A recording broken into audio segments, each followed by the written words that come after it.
karena seseorang itu akan ditempatkan oleh Allah ma'a man habba, bersama dengan orang-orang yang dicintai. Kalau kita mencintai Rasulullah, maka insyaallah kita juga akan ditempatkan bersama beliau dan orang-orang yang beliau cintai.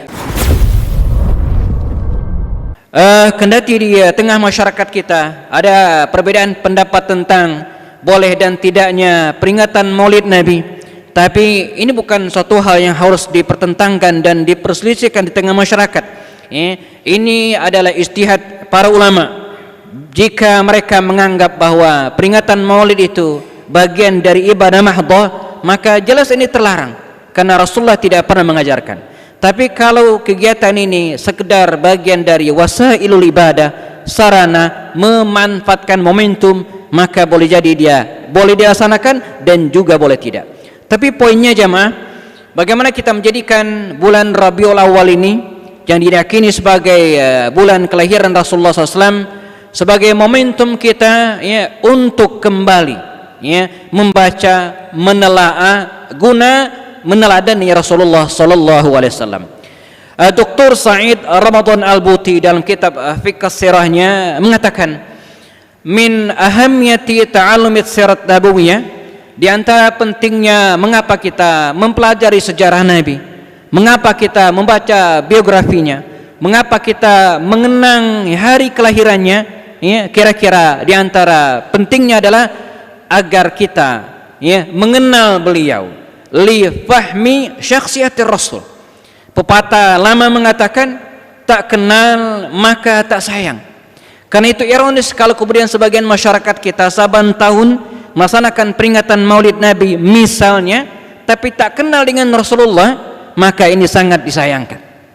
Karena tujuan utama kita yang paling penting adalah bagaimana kita mengenal Rasulullah. Semakin kita kenal Rasulullah, semakin kita mengetahui sejarah hidupnya, semakin kita kenal orang-orang sekitarnya, maka itu semestinya menumbuhkan rasa cinta kita kepada beliau. Semakin cinta kita kepada beliau, maka kata Dr. Said Ramadan Al-Buti, tujuan yang kedua adalah agar kita bisa tertarik untuk meneladani jalan hidupnya.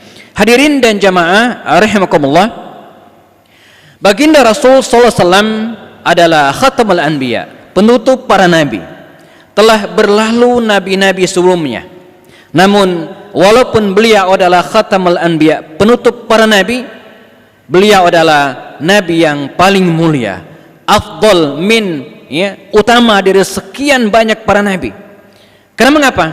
Karena hampir seluruh, kalau bisa disebut seluruh kehidupan beliau adalah teladan bagi kita. Kalau kita baca qasasul anbiya, cerita para nabi, ada di antara mereka yang usianya ratusan tahun. Bahkan Nabi Nuh alaihissalam dalam surat Al-Ankabut disebutkan oleh Allah SWT usianya, walaqad arsalna nuhan ila qaumihi falabitha fihim alfasanatin illa khamsina ama. Jadi Nuh itu kata Allah SWT, kami utus kepada kaumnya dan dia labitha fihim, menetap di tengah kaumnya itu jamaah, kata Allah, alfasanatin illa khamsina ama, 1000 tahun kurang 50. Luar biasa. 950 tahun lamanya Nabi Nuh berdakwah. Namun pertanyaan kritisnya, tentu tanpa menyepelekan keutamaan Nabi Nuh ini, karena beliau juga termasuk min ulul azmi, tapi kalau kita lihat dan baca secara hidup Nabi Nuh, pertanyaannya adalah kira-kira sisi apa saja yang bisa kita teladani dari Nabi yang mulia ini? Mungkinkah kita misalnya kita pengen belajar berbisnis kepada Nabi Nuh? Tidak ada riwayatnya. Kita pengen misalnya menjadi seorang negarawan sukses, belajar dari Nabi Nuh, tidak ada ceritanya. Demikian juga nabi-nabi yang lainnya, keteladanan dari mereka bersifat parsial, hanya terbatas. Bahkan Nabi Ibrahim yang mulia itu, kalau kita pengen belajar hidup, kehidupan dari beliau adalah teladan-teladan yang sangat terbatas. Kita tidak bisa misalnya menjadi seorang negarawan, menjadi seorang pengusaha, menjadi panglima perang, belajar dari Nabi Ibrahim, karena tidak ada ceritanya. Nabi Ibrahim tidak pernah memimpin pasukan perang, Nabi Ibrahim tidak pernah mengelola sebuah negara sehingga beliau disebut sebagai seorang negarawan sukses. Nabi Ibrahim juga tidak pernah menjadi pengusaha sehingga bisa kita teladani jalan hidupnya hari ini. Demikian juga dengan nabi-nabi yang lainnya. Tapi Rasulullah jamaah sosok yang luar biasa. kendati usianya hanya 63 tahun saja, dan itu pun hitungan Hijriyah, bukan hitungan Masehi. Kalau hitungan Masehi mungkin 61 tahun. Pendek sangat usianya, 63 tahun, berbanding jauh dengan Nabi Nuh alaihissalam.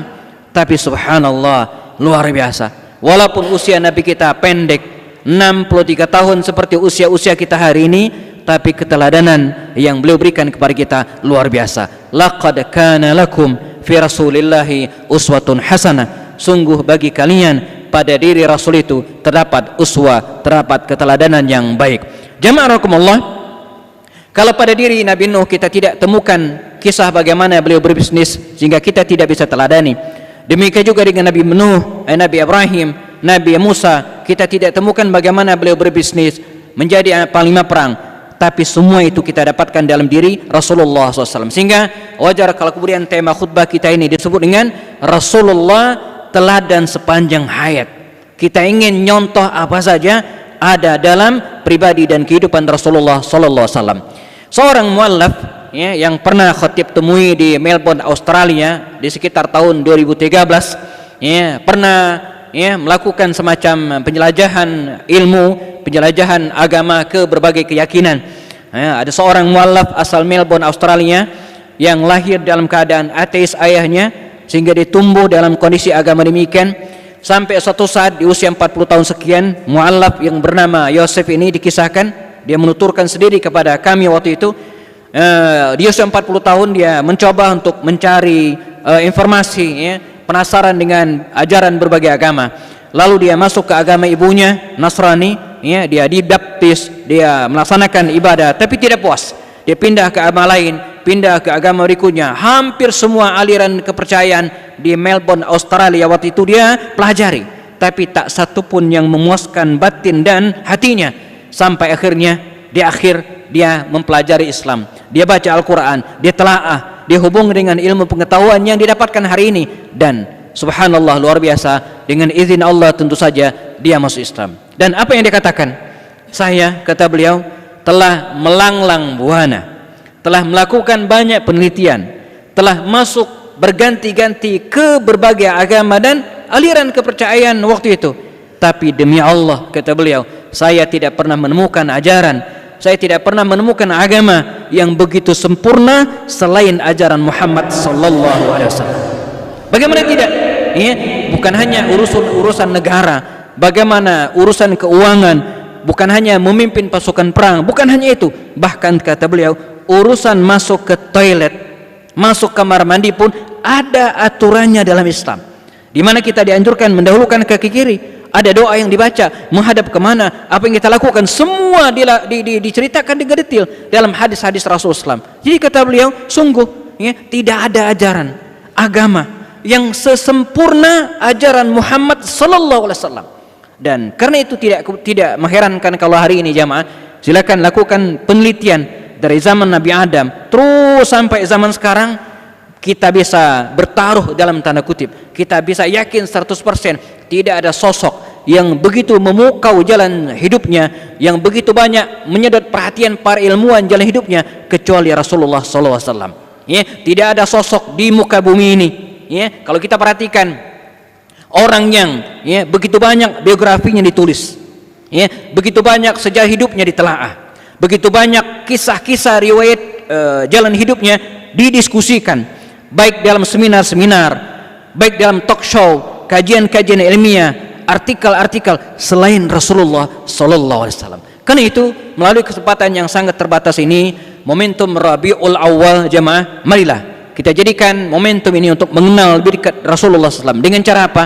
Mengikuti kajian-kajian ta'lim yang dilaksanakan oleh para ustadz. Alhamdulillah, masjid kita ya, Darussalam ini setiap akhir pekan minimal 4-5 kajian, dan di antara kajian itu ada kajian sirat nabawiyah ya, oleh beberapa ustadz.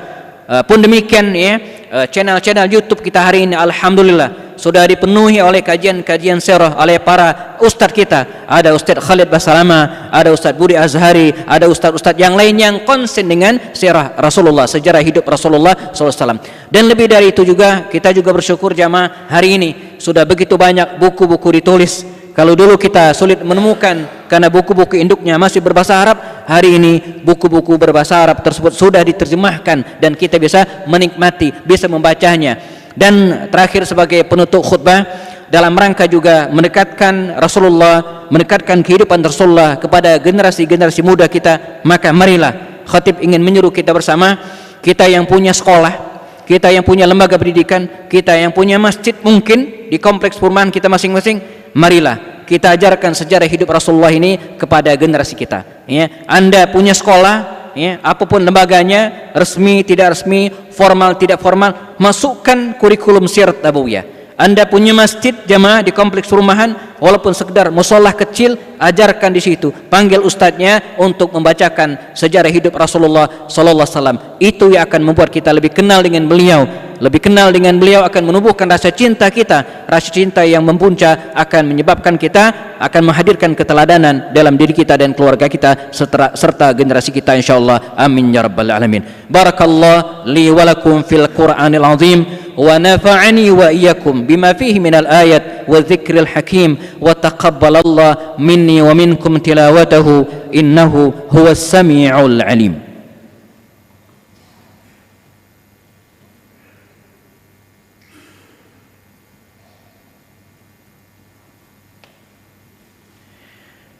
Innal hamdalillah nahmaduhu ta'ala wa nasta'inu bihi wa nastaghfiruh.